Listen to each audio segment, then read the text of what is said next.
I'm Anil Kumar. Welcome to my series on MHF4U Advanced Functions, a course which is a prerequisite for universities and especially for calculus. My students share problems with me so that they can understand how these questions should be solved and they have a better understanding of the chapter or the concepts also. In this particular video, we'll talk about two word problems and see how should we tackle these word problems. They are related to rational functions. Let's see the questions and their solutions now. Hi Chelsy, how are you doing?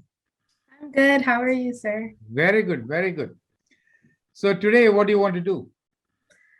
Today I have a test coming up on reciprocal functions, so I want to cover that today. Sure, why not? So, do you have any questions or doubts which you would like to clear, and or how do you want me to, help you out? I have some questions that I did from my assigned homework that I had some trouble with, so I wanted to ask you them. Sure, let's take them first, and then I can actually provide you with some more questions which can help you for your assessment. Okay? Why don't you share your questions first? Let's begin from there. So you're following Nelson, right? MHF4U?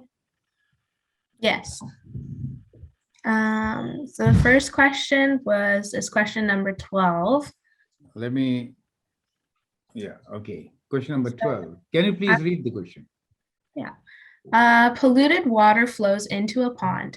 The concentration of pollutant C in the pond at time t minutes is modeled by the equation C of t equals 9 minus 90,000 times 1 over 10,000 plus 3t, where C is measured in kilograms per cubic meter.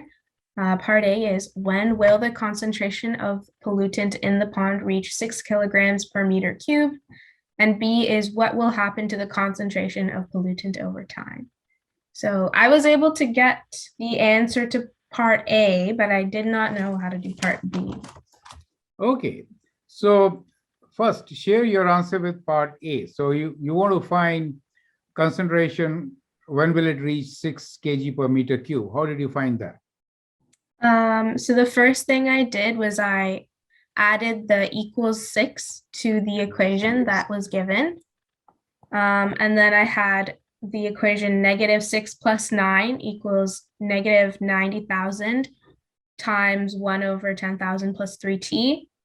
And then I solved that to get t equals 6.6667. 6.667. Yeah. So that was your time in minutes. So what is happening? The pollution is decreasing, correct?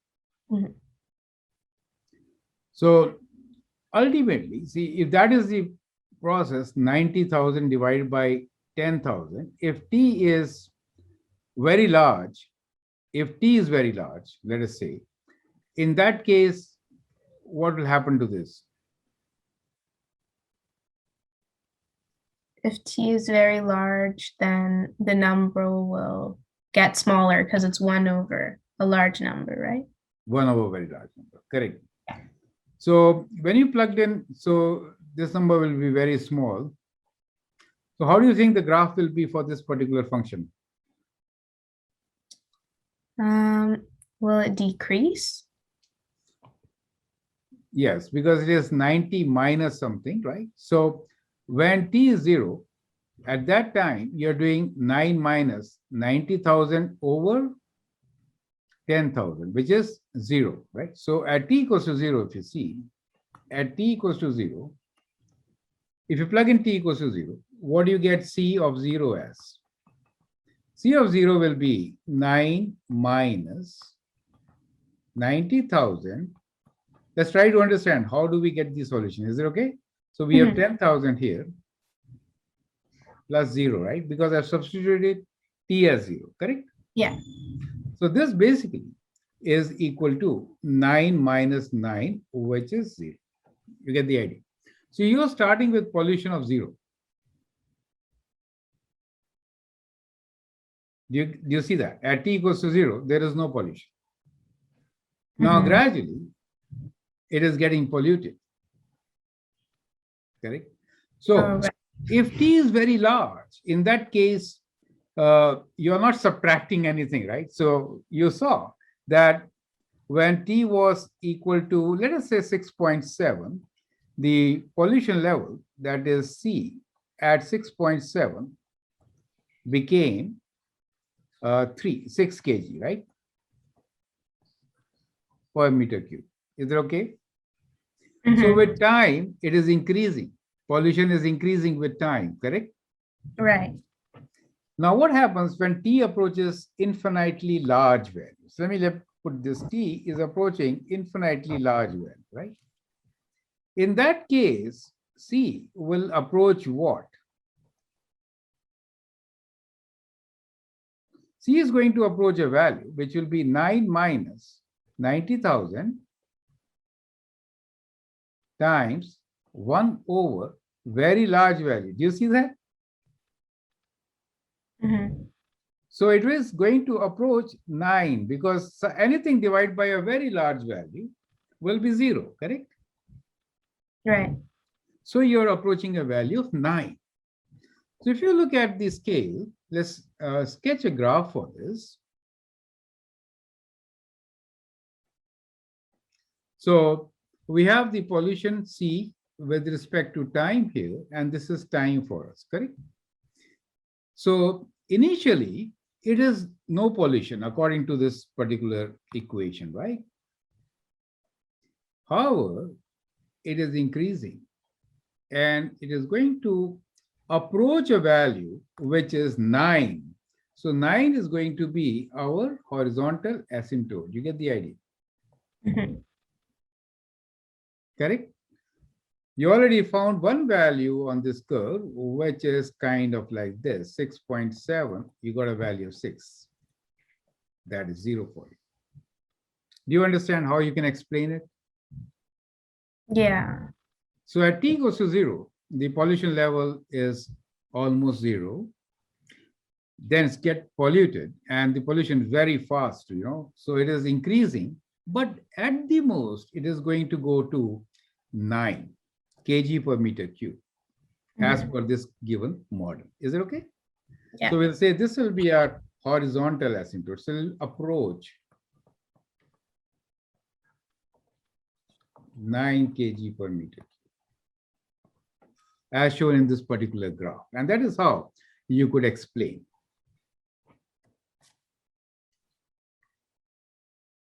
Clear? Thank you, sir. Okay, so let's take up the next question. The next question was 13, also part B. Also part B, okay. So first question, part B, was mainly a communication part, which is very important, and also to understand the graph of the particular function. So in a way, you realize we have sketched the graph for the function, right? Okay, let's look into question number 13. Can you please read the question? 3 employees work at a shipping warehouse. Tom can fill an order in S minutes. Let us write down the equation first. So from here, Paco can fill in S minus 2. Carl can do the work in S plus 1 minute. So we can write the speed is Tom in S minutes, correct. So we have, let's clear this. Okay, so let's write down the speed of each person. So for Tom, it is S minutes. For Paco, it is S minus 2. And for Carl, it is S plus 1. So now we are given a condition: when Tom and Paco work together, they take 1 minute, 20 seconds. So working together for Tom and Paco, they take 1 minute and 20 seconds, which is 1 minute plus 20 over 60 minutes, right? which 60 is seconds. 1 plus 1 over 3 or 4 over 3. Perfect. Now we can write this in the form of an equation as 1 over s plus 1 over s minus 2 equals to 1 over 4 over 3, right? Or 1 over s plus 1 over s minus 2 equals to 3 over 4.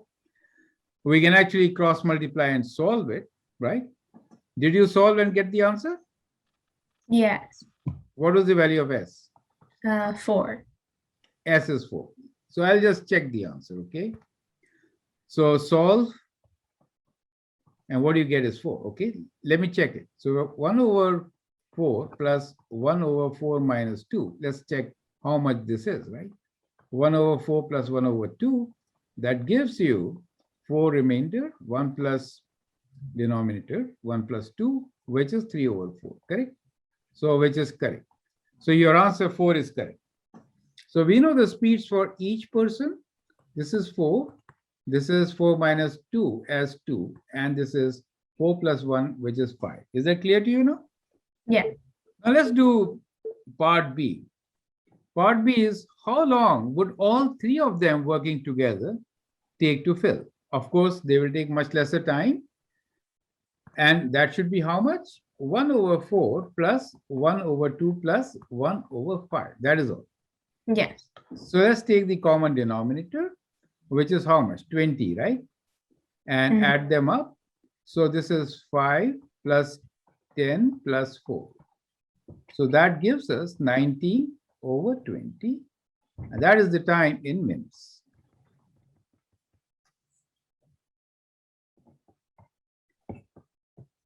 So this answer is equal to basically 1 over t. Is it okay? Okay. 1 over t. Yeah. Total time taken, correct? So time will be 20 over 19 minutes.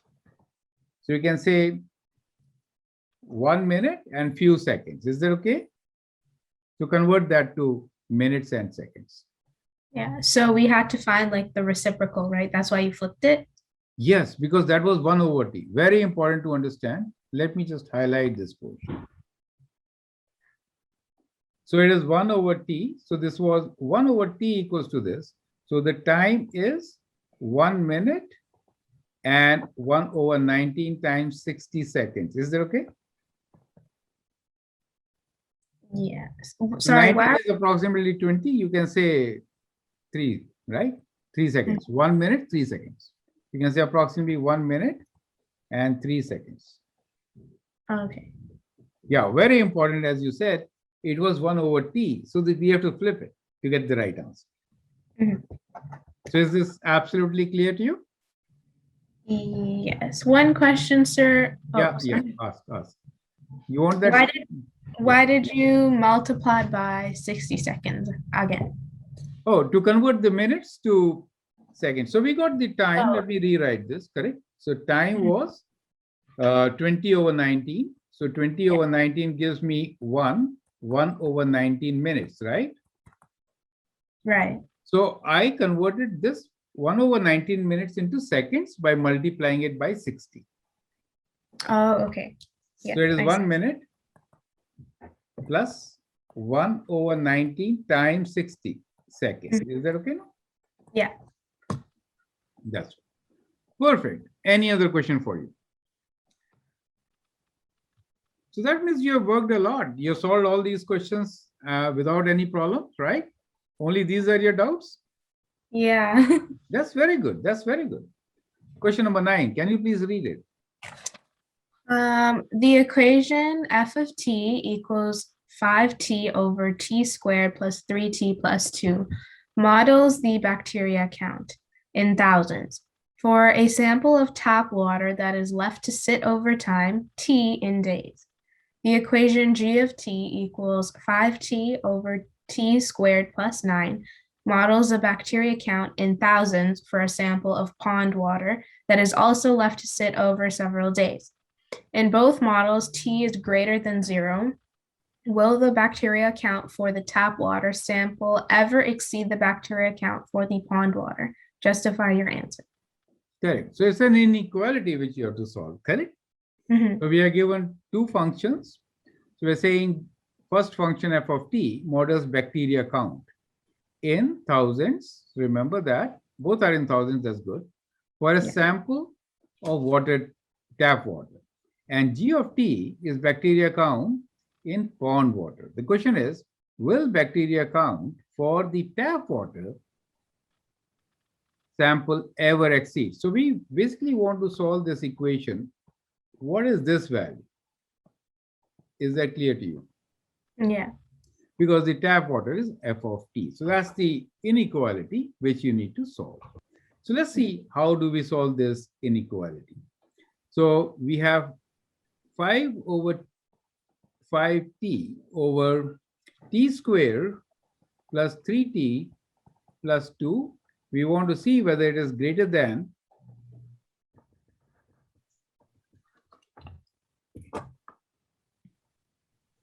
wait for a second.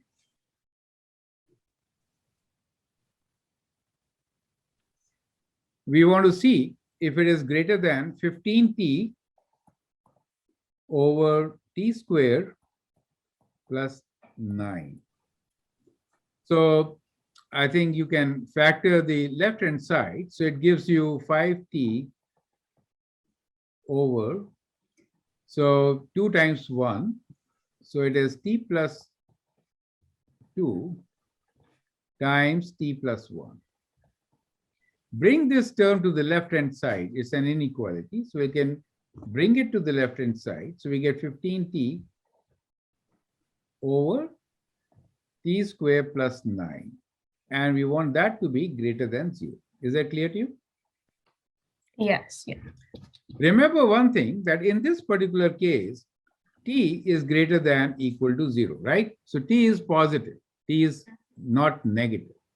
So if you get a solution which is not positive, then it is not the real solution. Is that clear to you? Yeah. Okay. So that is one thing. Now, to begin with, let us take some estimate just to see, answer this communication question. This is an application and communication question. If I put t equals to 0, in that case, both are same. Do you see that? T equals to 0 gives me both the things 0. Do you see that? So initially, we are saying that this equation models the bacteria count. They have the same bacteria count at t equals to 0, which is 0. Mhm. Correct? But they both model t greater than 0. So this equation is only valid for t greater than 0. Right. Okay? Yeah. So now, as t approaches a very large number, let's try to analyze what happens when t approaches a very large number. So if t approaches a very large number,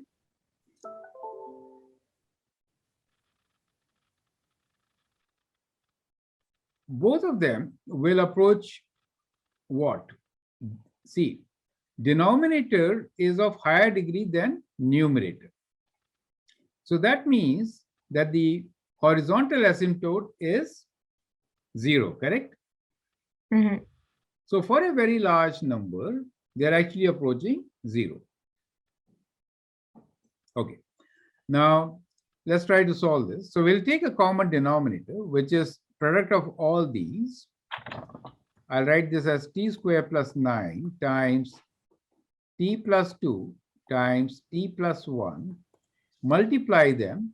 So 5t times t square plus 9 minus 15t times both these factors, correct?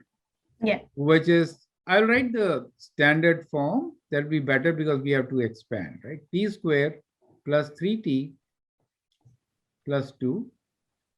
And we want to show that this is greater than 0, right? There's less space. Okay.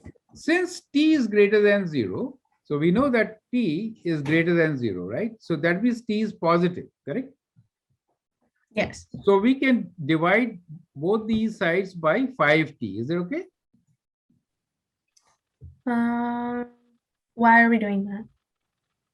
And we can also multiply by see, t is, all these terms are, if t is greater than 0, let's try to understand. In that case, t square plus 9 is greater than 0, correct? Yes. T plus 2 is greater than 0. And Mhm. t plus 1 is also greater than 0. Is that clear to you? Mhm. So we can multiply, they are all positive numbers. So we can multiply with all these numbers and cancels, right? Do you see that? Yeah. So what we get here is that we get 5t times t square plus 9 minus 15t times, I'm doing it in small steps, t square plus 3t plus 2, right? We want to show that this is greater than 0. Is it okay? Mhm. Now, since t is greater than 0, see, the only thing in inequalities is that if you divide by a negative number, then inequality sign changes, correct? Right. Yeah. Because t is positive, we can divide by it, sign will not change, correct? Mhm. So we cannot divide by 5t. You can divide all these terms by 5t, right? Okay. So in that case, you are left with t squared plus 9 here minus, instead of 15, it becomes 5t, right? Mhm. 5t times t square plus 3t plus 2 greater than 0. This is the inequality which you need to solve. Yeah. So we're only dividing like the leading coefficient by Yeah, 5. I mean the whole term. So in the whole term, that 5t is common factor, so you can cancel. Okay. So we don't need to do it for the things in brackets. Because they cannot cancel. So I'm just simplifying in steps, Okay. Okay. right? Now we have a quadratic equation to solve, right? In fact, oh, sorry, 5t. So this t also got cancelled, right? So 5t, this t is not there. Just 5. Oh, we do, so 3t, sorry, 3 is there. Sorry. We Okay. divide by 5t, 15 divided by 5 is 3. So times 3, sorry for that. So 3 times t square plus 3t plus 2, right? So that's a quadratic equation to solve. So let me expand this. And then, so we have next statement, which is t square plus 9, open this bracket, minus 3t square minus 9t minus 6 should be greater than 0. Clear? Mhm. So t square minus 3t is minus 2t square minus 9t, and 9 minus 6 is 3, right? Should be greater than 0. Is that okay? Yeah. So that is the equation which we need to solve. If I multiply by negative, so let me take it here. So if I multiply by negative, I have 2t square. I want to keep the leading coefficient positive. Plus 9t minus 3 less than 0. Is this clear to you? So we multiplied by negative, or you can take the term to the other side to make them all positive leading coefficient. Is it okay? Yeah. Now, can you factor this? 2 times 3 is 6, and we need a number. Now we can use quadratic formula, right? We want this to be less than 0. Let us see if it is equal to 0 or what, correct? 2t square can be, we'll use quadratic formula to factor to find whether it is equal to 0 or not. Is it okay?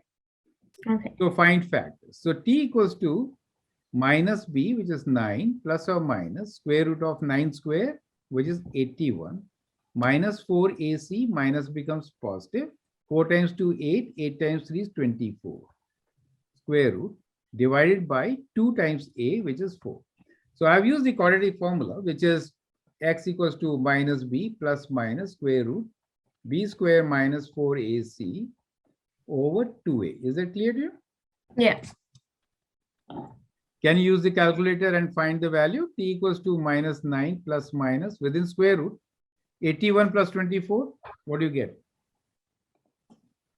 1 second, sir. I 105. forgot my calculator. Oh, okay, just get it. Divide by 4. Even I don't have it here, right? Yeah. 1 second.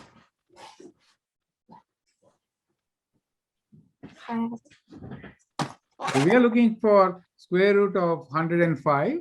Square root of 100 is 10, correct? Mhm. Square root of 100 is 10. Minus 9 plus 10 is going to give me a positive number. Do you see that? Could you repeat that, sir? Minus 9 plus square root of 10 will give me a positive number, right? Okay, yeah. Because we know that t is greater than 0, right? Remember, t is greater than 0. Is it okay? Mm-hmm. So one of the values which we are going to get from here is positive value. So which is what? Calculate. What do you get? Minus 9 plus square root of 105 divided by 4. So one of the answers is negative 6.4. So we'll neglect that. Mhm. Negative 6.4, but I'll write down. So negative 6.4, okay, that is one answer. The other one is what? Wait, I think I did a calculation. So do square root of 105 minus 9 divided by 4.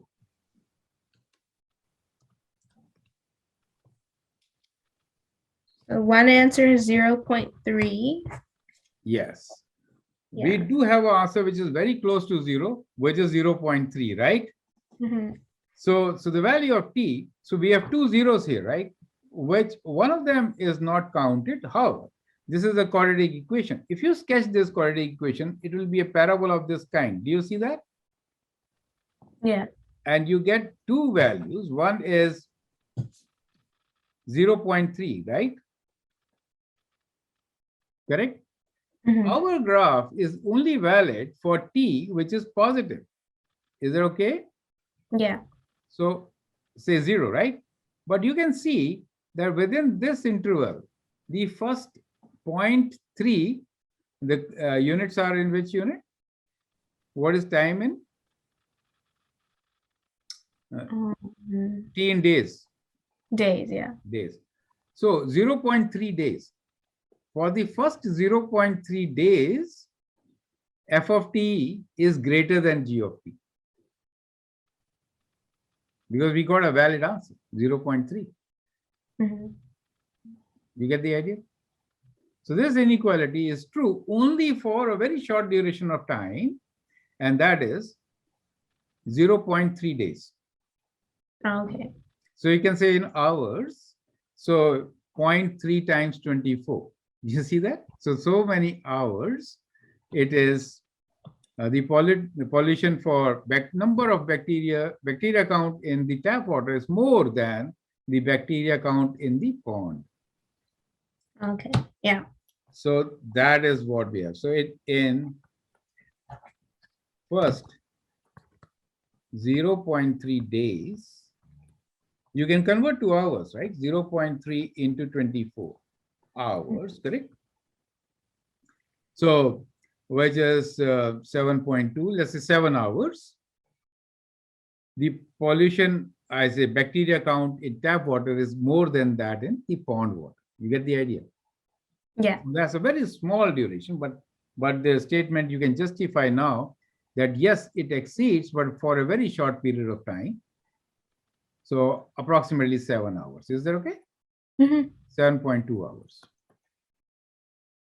So that is how you could actually answer this particular question. A lot of calculation to be done. Yeah. Did you understand this? Yes. Good, thank you. Mhm. That is how we are going to solve this particular inequality.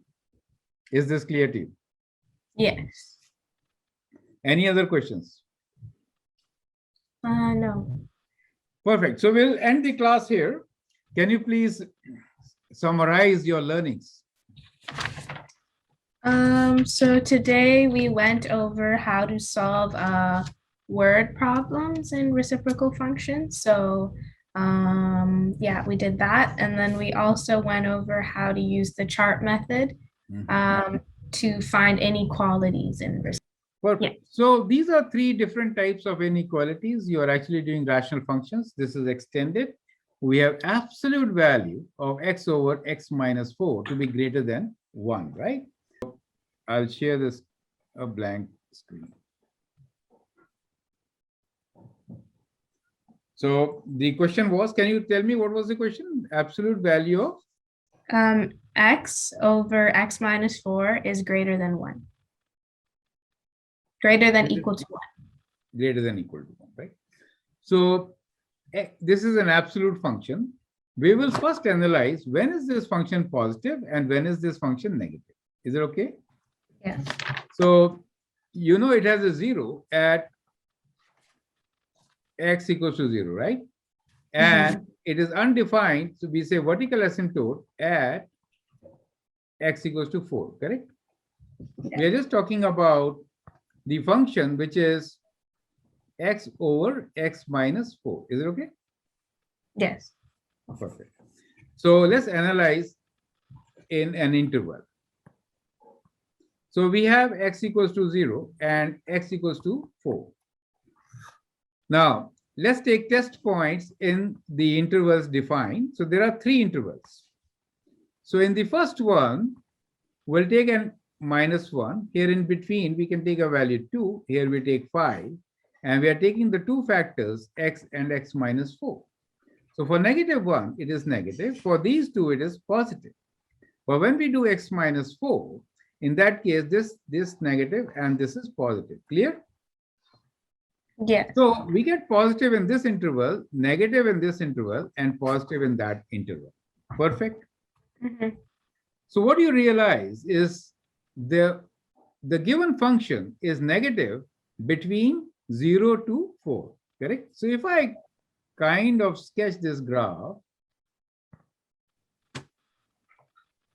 we have a vertical asymptote at 4, a 0 at 0, right?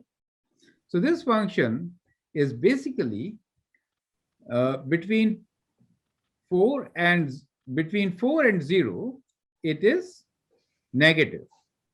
And thereafter, it is positive in both the sides. So if you sketch, it is in this interval, between 4 and 0, it is negative. So I'm just writing negative here. I'm not drawing, but it is positive in these 2 intervals. You get the idea? Yeah. So that means we need to solve this inequality for the values. This absolute function can be now defined. When it is negative, it will be in this region, negative of this, right? So in the interval from 0 to when x is greater than equal to 0, but less than equal to 4, it is negative, right?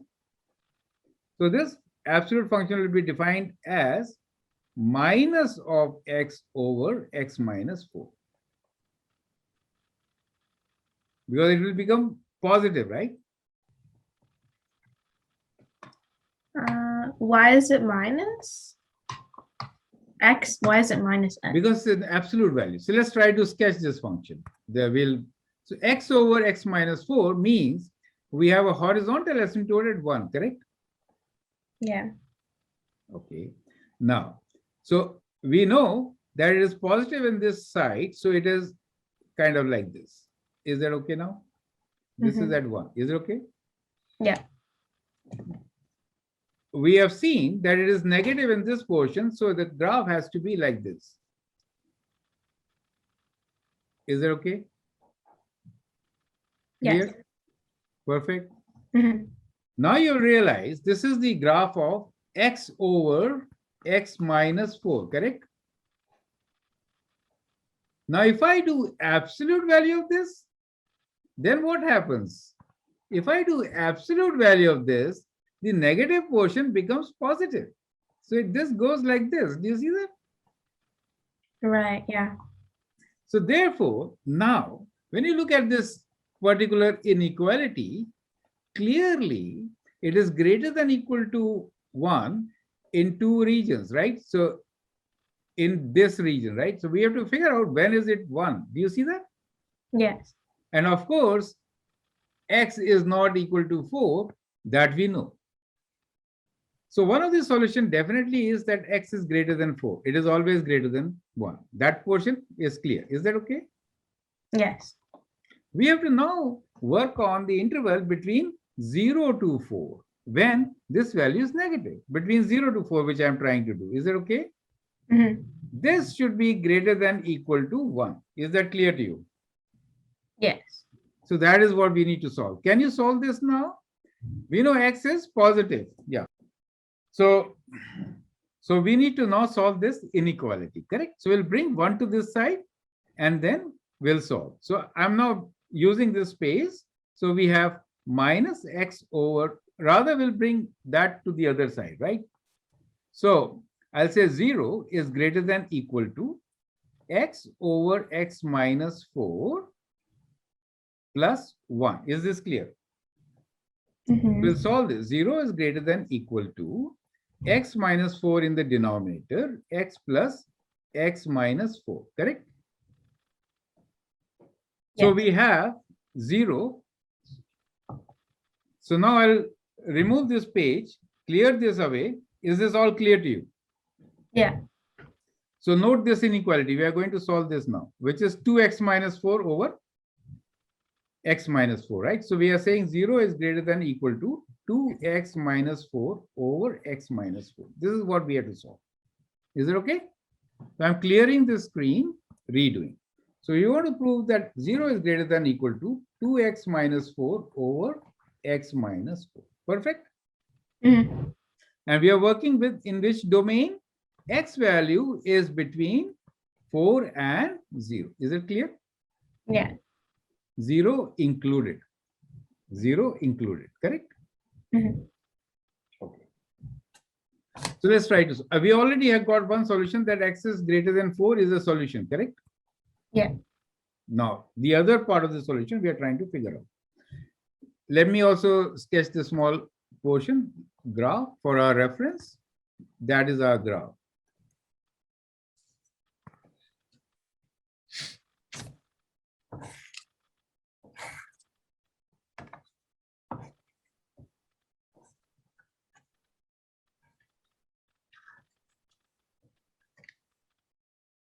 This is going through 0, right? So we have a graph like this. Is that okay? That is our graph. And we are looking for this value now. So beyond, so from that value, which is x, we are looking for. So let's solve this. Now this has, you can see 0 at 2, right? And not defined at 4.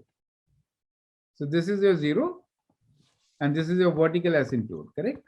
So we can take test point from 0 to this place as 1, 3, and 5. And we have two factors, 2x minus 4. Other one is x minus 4. So when you plug in 1, you get negative. When you plug in 3 or 5, you get positive. For x minus 4, we get negative, negative, and positive. So when is it negative? We want 0 to be greater. That means we want this to be negative, right? So it is negative in the interval between 2 to 4.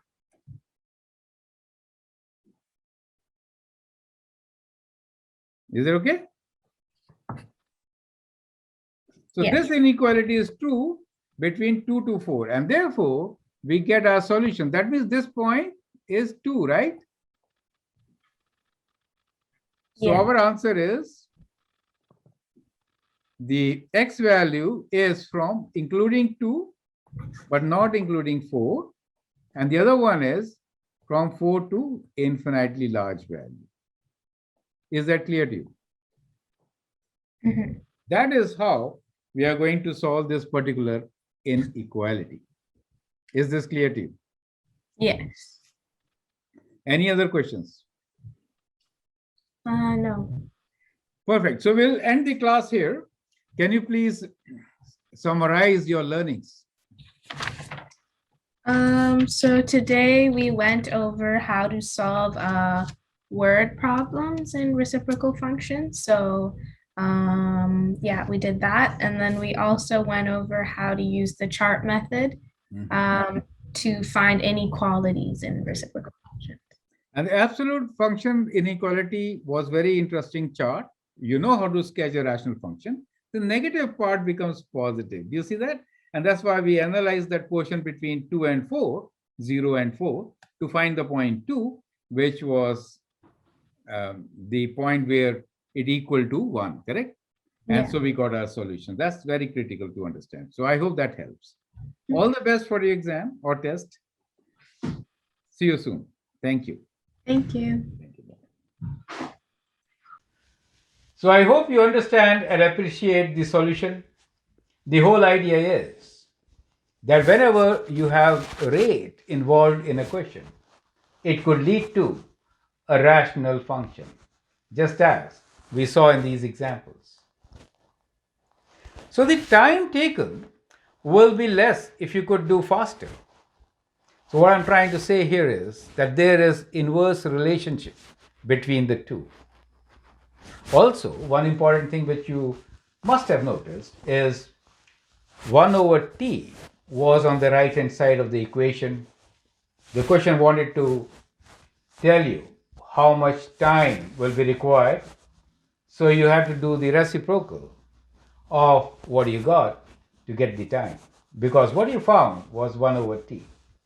I hope that makes sense.